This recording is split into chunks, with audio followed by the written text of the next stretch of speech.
వైజయంతి మీనన్తో చేతులు కలిపిందా లేదా అని తెలుసుకోవడానికి వైజయంతిని ట్రాప్ చేస్తారు జగదాత్రి, కేదార్.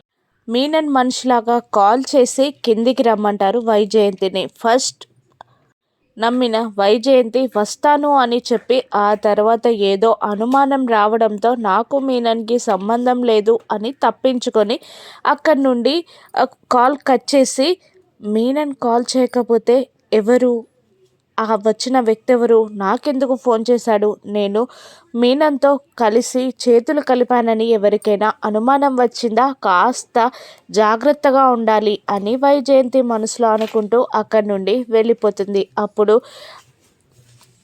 జగదాత్రి కేదార్ దగ్గరికి వచ్చి ఫస్ట్ అత్తయ్య కిందికి రావాలని అనుకున్నారు, కానీ ఆ తర్వాత ఆలోచించి ఆగిపోయారు అని దాత్రి అంటుండగా, అంటే తెలివిగా ఆలోచించైనా ఆగిపోయి ఉండాలి, లేదంటే మీనంతో చేతులు కలపకపోయినా ఉండాలి అని అంటూ ఉంటాడు కేదార్.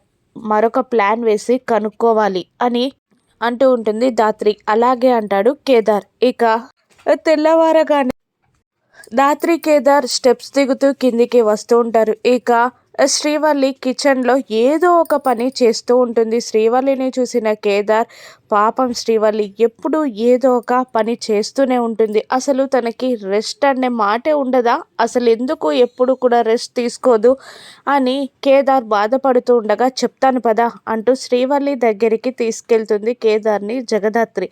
ఏమైంది అని అడుగుతుండగా, కూర్చోండి అనే వదిన, కాఫీ ఇస్తాను అని హడావిడి చేయబోతూ ఉంటుంది శ్రీవల్లి.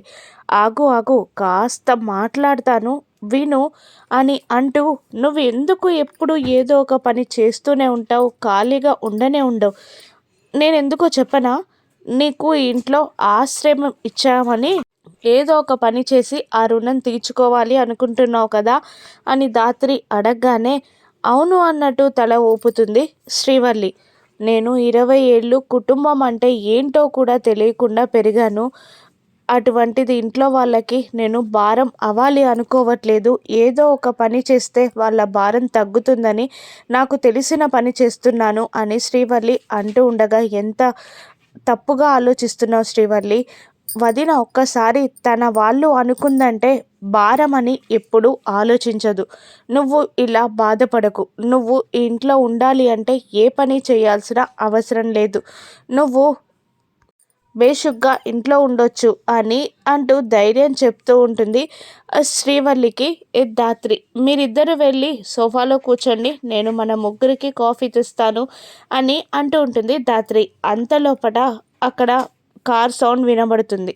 ఇంటి ముందు కార్ ఆగుతుంది. కారులో నుండి హోమ్ మినిస్టర్ తాయారు, అభి ఇద్దరు కార్ దిగుతారు.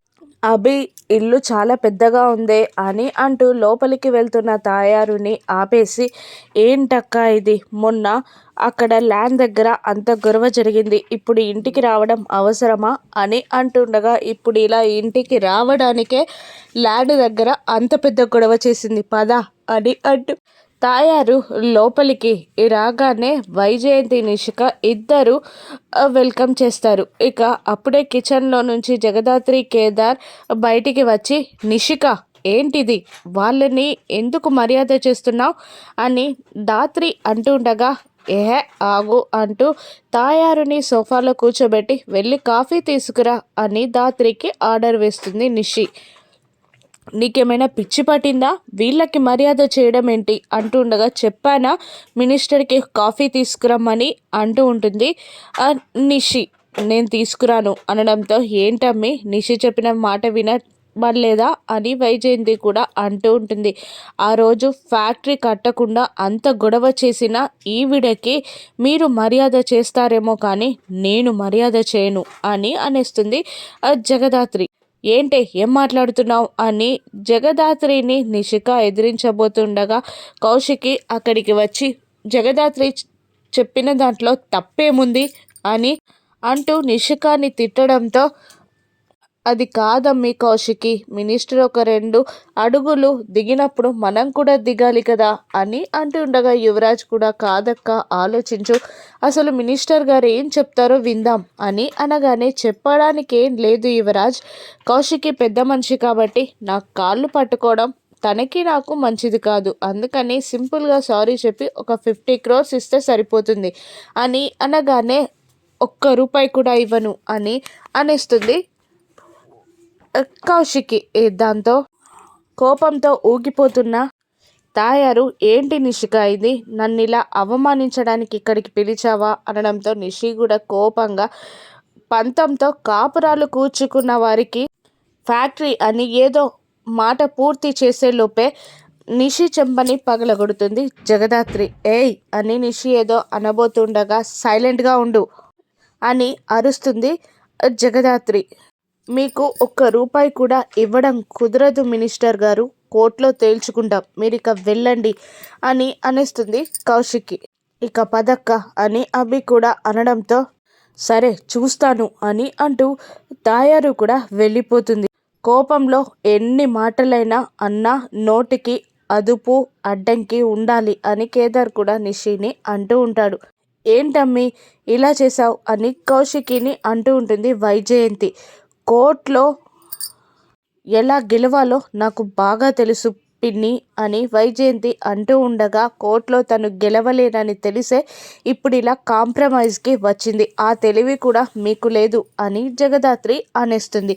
నిషిక, నేను పంతంతో నా కాపురాన్ని కూర్చుకోలేదు, మనస్పర్ధల వద్ద కాపురం కూలిపోయిందే తప్ప నేను కావాలని కాపురాన్ని కూల్చుకోలేదు, నా పంతం వల్లే నేను ఇక్కడ నిలబడ్డాను, అది తప్పని నేను ఎప్పుడూ అనుకోను అంటూ కౌశికి వెళ్ళబోతూ ఉండగా సుధాకర్ మొబైల్ రింగ్ అవుతుంది. ఎప్పుడు బావగారు, ఇప్పుడైనా బయలుదేరుతున్నాం అని అనేస్తాడు సుధాకర్. ఏంటి అంటుండగా, మాధురి డెలివరీ కోసం హాస్పిటల్లో జాయిన్ చేశారంట అనడంతో అందరూ హాస్పిటల్కి బయలుదేరుతారు. హాస్పిటల్ ముందు కారు ఆగగానే నా మనవన్ని నేను చూడాలి, నా పోలికలు ఉన్నాయో లేవో అని అంటుంది వైజయంతి. దాంతో నిషిక వెటకారంగా, మీ పోలికలు ఇక్కడితో ఆగిపోతేనే మంచిది, మీ ముద్దులు మీ పోలికలు రాకుంటేనే బాగుంటాయి అని అంటూ ఉంటుంది వెటకారంగా నిషిక. ఆ శ్రీవల్లి వల్ల ఈ నిషిక నన్ను ఎప్పుడు ఎగతాళి చేస్తూనే ఉంది అని అనుకుంటూ ఉంటుంది వైజయంతి. ఇప్పుడైనా ఒక మాట మంచిగా మాట్లాడు అని అంటూ ఉంటాడు సుధాకర్. నన్ను తిట్టడానికైతే ముందుంటారు మీరు అంటుంది వైజయంతి. అందరూ కలిసి లోపలికి వెళ్తారు. వంశీకి మాధురికి కంగ్రాట్స్ చెప్తూ ఉంటారు. అప్పుడే తల్లివైపోయావు అంటూ ఉంటారు జగదాత్రి కౌశికి. అప్పుడే నర్స్ ఒక బాబుని తీసుకురాగానే బాబుని కేదార్ ఎత్తుకొని ముద్దు చేశాక జగదాత్రి అందుకుంటుంది. బాబుని అనుమానంగా చూస్తూ, వంశీ పోలికలు కానీ మాధురి పోలికలు కానీ లేవు అనడంతో, నా పోలికలతోటే ఉన్నాడు కదా అని వంశీ వాళ్ళ అమ్మగారు ఇద్దరూ అనేస్తారు. ఆ బాబుని మాధురికి అందించగా, ఆ మాధురి ఏడుస్తున్న బాబుని చూసి, ఈ బాబు నా బాబు కాదు అని అనేస్తాడు. వంశీ కూడా తీసుకొని, అవును ఈ బాబు నా బాబు కాదు, నా బాబు చేతికి పుట్టుమచ్చుంది అని మాధురి వంశీ ఇద్దరు అంటారు. వచ్చిన నర్స్తో గొడవ పడుతూ డాక్టర్ని పిలవమంటారు. ఇక డాక్టర్ని తీసుకురాగా డాక్టర్ కూడా, ఒక్కటే బాబు వచ్చాడు, నేను అదే చెక్ చేశాను, ఎక్కడా మారిపోలేదు, మీరే గుర్తుపట్టట్లేదు అని అంటూ ఉండగా ఇక అక్కడ గొడవ జరుగుతూ ఉంటుంది. యువరాజ్ పోలీస్ కంప్లైంట్ ఇవ్వగా సీసీటీవీ ఫుటేజ్ని చెక్ చేస్తానంటుంది ధాత్రి. అప్పుడు వైజయంతి అవసరం లేదంటుండగా, ఖాళీగా ఉండడం బదులు సీసీటీవీ ఫుటేజ్ చెక్ చేయొచ్చు కదా అని అనగానే సీసీటీవీ ఫుటేజ్ చెక్ చేసిన జగదాత్రికి అక్కడ ఏదో జరిగిందని అనుమానం వస్తుంది. అక్కడ ఎక్కడ కిడ్నాప్ జరిగిందో కనిపెడుతుంది ధాత్రి. ఇక మాధురికి తన కొడుకుని ధాత్రి దగ్గర చేయగలదా? రాను ఎపిసోడ్స్లో చూద్దాం. Thank you for watching.